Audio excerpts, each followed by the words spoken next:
Hello boys and girls, this is your Friday spot on Pagan Perspective, and this week we're talking about how to write your own spells. I am your Friday spot, Purple Killjoy, and I think there's something in this eye, so if I keep rubbing it, I'm sorry. And also, my video that I just now tried to upload to Pagan Perspective, for some reason, whenever it downloaded to my computer, it only downloaded as like a 47-second video or something, and it was like a 6-minute video, so I don't know. I don't fucking know. Anyway, sorry for the language. Okay, so, this will probably be slightly less organized than the video that I previously shot for this will be, and I apologize. But our topic this week, like I said, is writing your own spells. And I know a lot of people who are very new to the craft, very new to witchcraft and magic, find the idea of writing your own spells almost just way too intimidating. I remember whenever I was first introduced to witchcraft and such, I stuck to spells that I would see in books, and even people who sometimes know how to write spells enjoy sticking to spells that are in books, because there's something fun about opening a book and then having to actively go seek out those ingredients that you probably or possibly don't have, and then doing the spell. I enjoy that sometimes. Every now and then I will write my own spells, though, of course, and every now and then you will as well. And I know it might sound terrifying currently, but it's really not too difficult. Whenever you look at spells and you start to learn more about magic and what magic is and what spells are, spells can be as complex or as easy and simple as you want them to be. They can last from anywhere to like 30 seconds to hours, you know. It can be as complex or simple as you wish. It's up to you. So, whenever you're starting out, of course, it would be wise to do simpler spells. Before I kind of dive in to the root of this thing, I would like to talk about tools, because tools are something that we use in all of our spells, and, well, not all of them, but tools are something that a lot of us want to use in all of our spells. And, so tools are simply in existence for you to focus your will and to help you just kind of visualize what you're meant to be visualizing, and kind of help you project the energy from yourself, not the tool, from yourself. The tool is simply a tool. A hammer doesn't do the job. The person swinging the hammer does the job. So, think of it like that. And you don't need tools. And this is a key thing when it comes to magic and spells that everybody should know. The tools are not necessary. The herbs are not necessary. The colors are not necessary. The candles, the paper, the notes, the songs, the chants, the magic wand, the altar, all of this is not necessary. We only have it to focus our intent easier.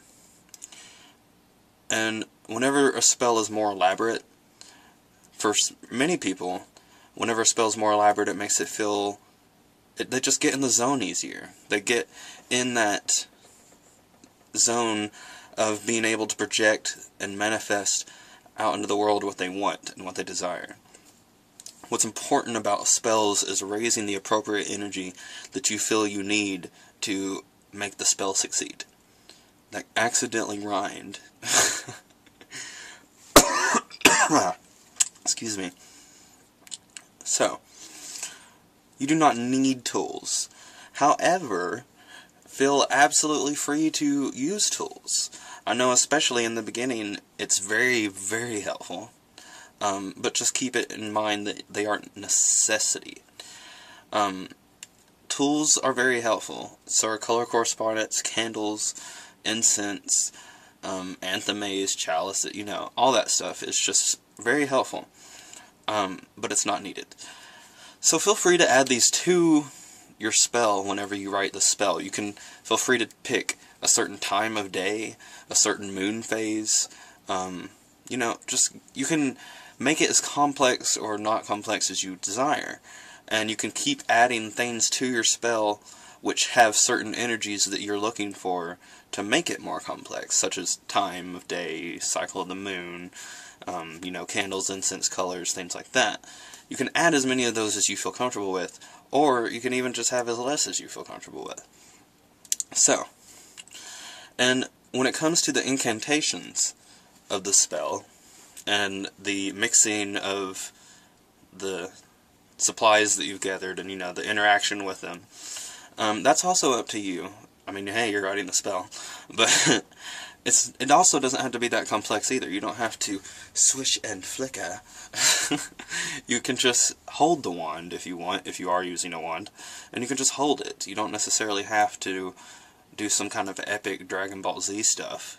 You can just do something that's as calm and as comfortable to you, because what is most important when doing spells is your intent and your focus and the energy and the feeling that you get whenever you do the spell. I know a lot of people will argue this point and say, real magic has tangibility, and you have to have this herb, and you have to do this, and you have to have this color, and things.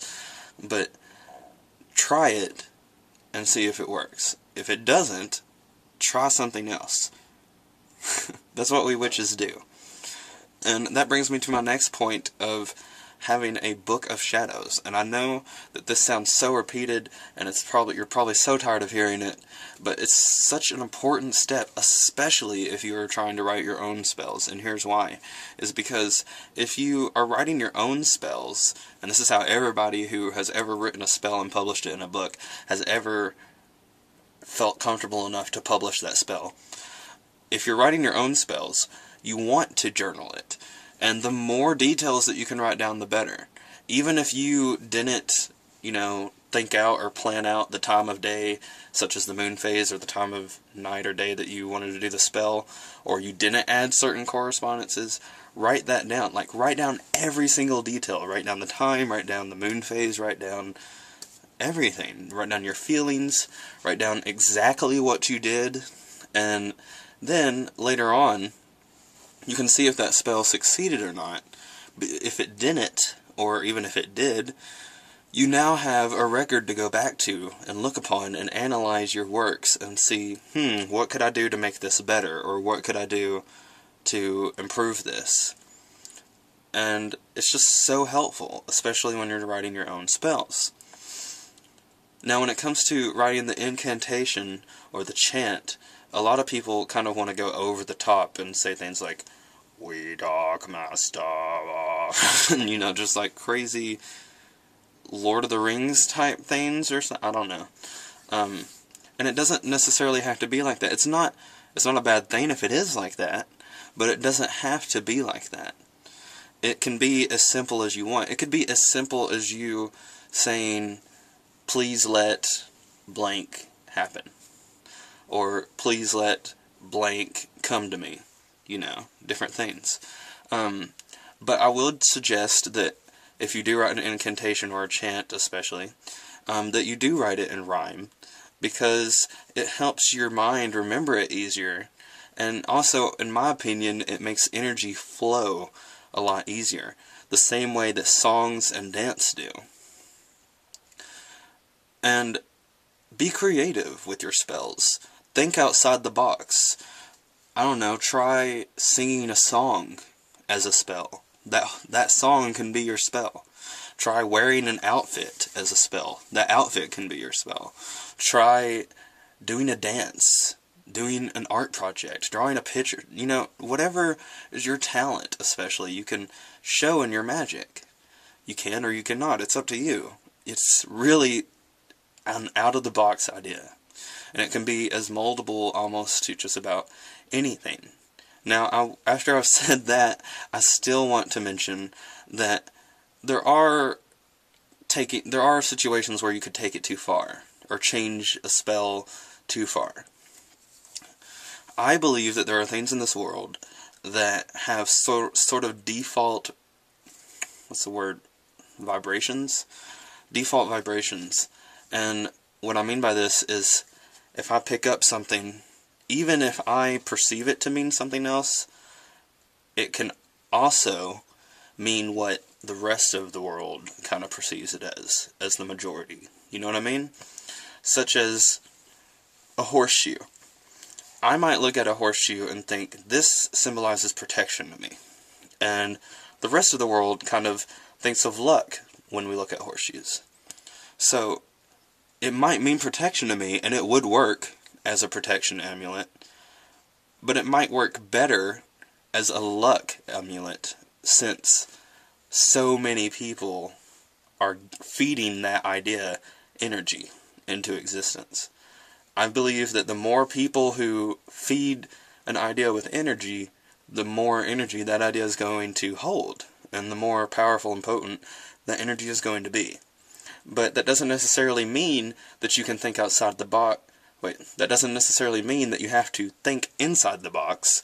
You can think outside the box and change things around a little bit. But, like I said, there are things that might be considered too drastic. For example, if you were trying to do a spell for peace, and it called for, I don't know, an image of Buddha or something, some sort of peaceful entity or image, and instead you used an image of Ares, or a warrior god, a god of war, it's probably not going to work out too well. It might, but it's probably not.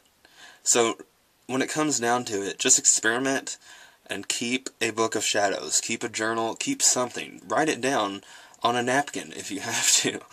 It's just really a helpful thing when it comes to writing spells. I mean, they call it writing spells for a reason. Anyway, thanks for watching, guys.